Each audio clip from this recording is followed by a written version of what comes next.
अनेकांना प्रश्न पडला की बा मंगेश साबळे तर फुलंब्री तालुक्यातले, मग नेमकं सिल्लोडमध्ये आंदोलन का?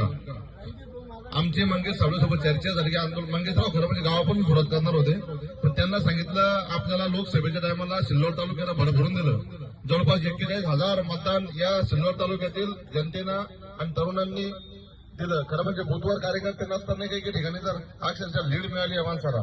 मग मंगेशराव म्हणजे आता आपल्याकडे तर आपण खासदार नाही, आपल्याला काही त्यांना द्यायला निधी नाही, आपण त्याची विकास कामं करायचे तर आपल्याकडे काही निधी नाही, मग त्यांच्या आपण जर परतफेड करायची तर करायची कशी? म्हणून मंगेशरावने हा निर्णय घेतला की सिल्लोड तालुक्यात गेल्या 15 दिवसांपासून पावसात थैमान घातलं, जमिनी खरडून गेल्या आणि शेतकऱ्यांच्या हातातोंडाशी आलेला घास या निसर्गाला हिरावून घेतला.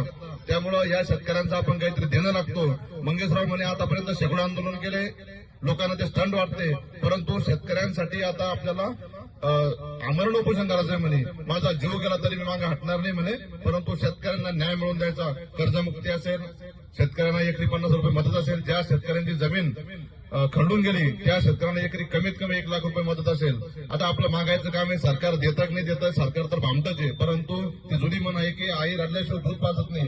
तसं आपल्याला बी सरकारकडे मागणी करावी लागणार आहे. तेव्हा कमीत कमी 1 लाख मागितलं तेव्हा कुठे 50,000 40,000 रुपये मदत करतील.